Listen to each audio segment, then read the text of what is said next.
Hi, what's up guys? Estamos começando nossa terceira semana de aula e o governo do estado para essa semana colocou o eixo chamado saúde. Então, pegando esse eixo, eu pensei no seguinte, vou tratar desse tema saúde, só que aproveitando o momento que nós estamos passando e utilizar alguns termos que foram incorporados no nosso dia a dia de uma forma abrupta, né? Uma forçada, nós tivemos que usar determinados termos em inglês que nós não utilizávamos e aí nós vamos também conhecer alguns termos relacionados com essa doença, ok? Let's go! Então, a primeira palavrinha que começou a entrar no nosso vocabulário, falava-se, mas muito pouco, mas agora com mais intensidade, é a Organização Mundial da Saúde. Vai dizer World Health Organization. Então, para a Organização Mundial da Saúde, World Health Organization. E a sua abreviação, a gente vai dizer OMS. OMS, OMS, ok? Então, aí, qual é a doença que estamos falando tanto hoje? Nós falamos do Covid-19, né? Então, como é que nós pronunciamos essa palavra em inglês? Nós vamos dizer COVID-19. COVID-19. Lembrando para vocês que o COVID-19 é a doença.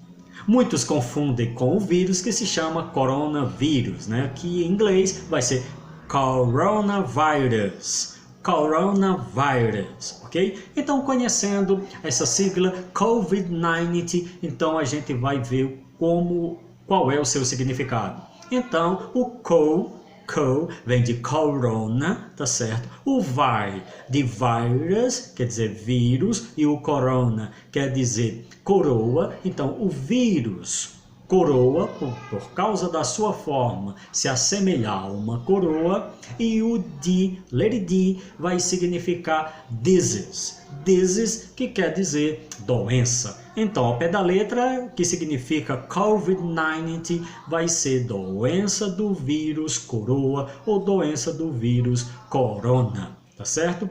E o number 90, o número 19, é referência ao surgimento do primeiro caso da doença no mundo. Então, COVID-19 e coronavirus, ok? Aprendido isso, então, essa doença, como ela se espalhou pelo mundo inteiro, então ela passou a chamar-se de pandemic. O mundo está vivendo um pandemic. Então, COVID-19 pandemic, quer dizer, a pandemia do Covid-19. E aí, só para também fazer uma outra diferença, a gente às vezes se atrapalha com pandemia e com epidemia. Então, pandemia quando se espalha pelo mundo e epidemia, vai ser quando a doença está restrita a uma determinada localidade geográfica, ok? Então, conhecidos aí esses termos principais relativos à doença, então vamos ver agora formas para a gente evitar essa doença. Algumas palavras que também incorporaram no nosso vocabulário diário, como por exemplo, quarantine,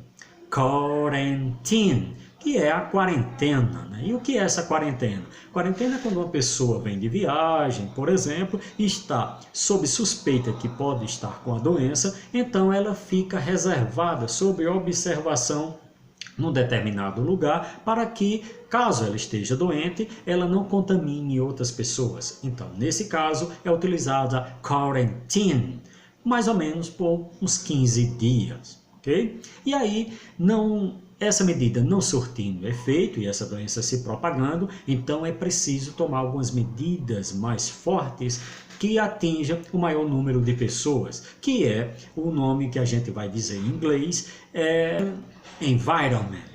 Crowded environment. Crowded environment quer dizer medidas que no caso vão evitar a aglomeração. Aglomeração, crowded environment. E aí, que medidas são essas? Temos uma mediana, que é social distance. Social distance, que quer dizer social distance? Quer dizer distanciamento social, em que as pessoas têm que ficar a uma certa distância uma da outra, né? Você estando parado, estando sentado, por exemplo, recomenda-se mais ou menos 2 metros de distância. Agora vale lembrar, quando você estiver praticando uma atividade física, esse espaço não é suficiente. Houve um estudo, não ainda científico, comprovadamente, mas há uma suspeita de que numa atividade física, por exigir um fluxo maior de respiração, tá certo? Então é preciso mais ou menos, dependendo da atividade física, entre 15 a 20 metros. É muito, né? Tem que tomar cuidado. Se a social distance não resolver, então o governo que for responsável socialmente, preocupado com a vida do seu cidadão, então ele vai tomar a medida mais drástica, chamada lockdown. Lockdown. O que é lockdown? Lockdown vai ser o lockdown que a gente costuma ouvir. E o que é esse lockdown? Vai ser agora, no caso, um bloqueio total, um bloqueio mais forte, né? Total, em que todas as, ou quase todas as atividades humanas, elas vão ter que ser paradas, bloqueadas. E claro, permanecendo somente aquelas chamadas, ou aqueles chamados serviços essenciais, ok? Então, agora vamos ver algumas outras medidas que a gente pode tomar para evitar a contaminação de si e de outras pessoas, como, por exemplo, aquele produto, aquele objeto que a gente usa no rosto, a gente chama de máscara, né? In English. Então, in English, nós vamos dizer facial protection. Facial protection, ok? Pode ser facial protection, pode ser facial mask. Mask a gente lembra do máscara, aquele desenho, né? Não é o caso. Então, facial mask, no caso a máscara, para evitar a doença ou contágio do COVID-19. Ok? E um terceiro vocábulo também utilizado para esse mesmo objeto é o face shield. Face shield. Então, pode ser facial protection, pode ser facial mask e pode ser face shield. 3 vocábulos para denominar a nossa máscara, ok? Outra medida que a gente pode utilizar é wash your hand.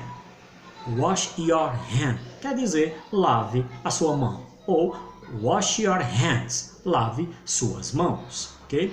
Que a gente também pode utilizar o nosso álcool em gel. Como é álcool em gel em inglês? A gente vai dizer, no caso, hand sanitizer. Hand sanitizer. Sanitizer. Hand sanitizer é o nosso álcool em gel. Ok?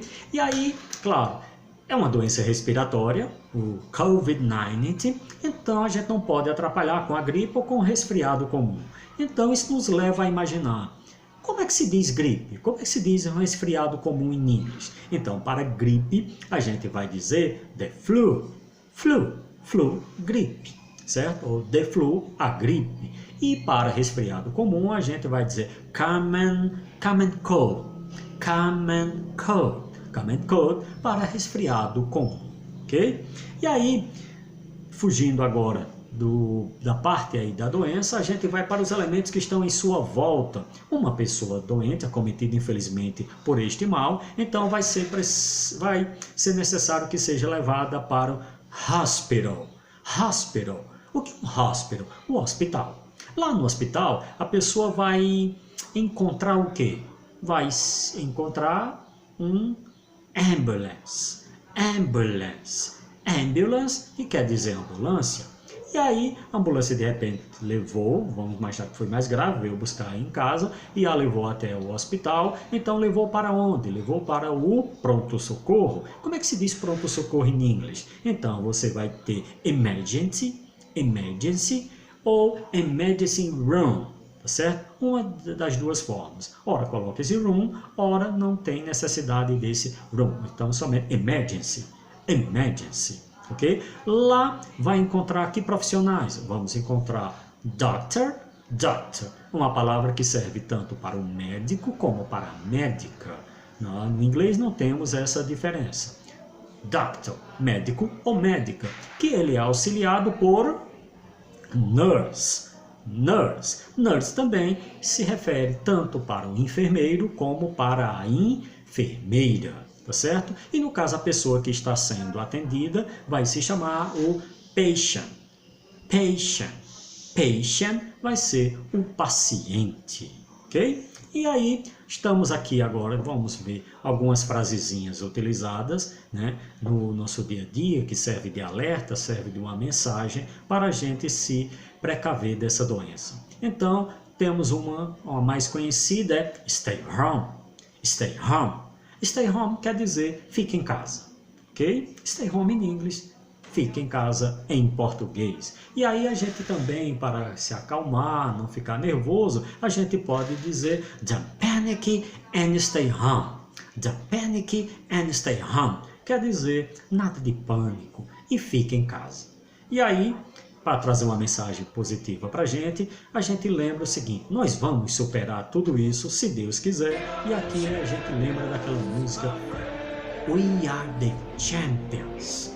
We are the champions, que quer dizer nós somos os campeões. Nós somos os campeões, nós vamos vencer essa grande batalha. E aqui eu deixo uma mensagem final para a gente refletir e agradecer aquelas pessoas que cuidam de quem está doente. São os profissionais mais importantes nesse determinado momento pelo qual estamos passando.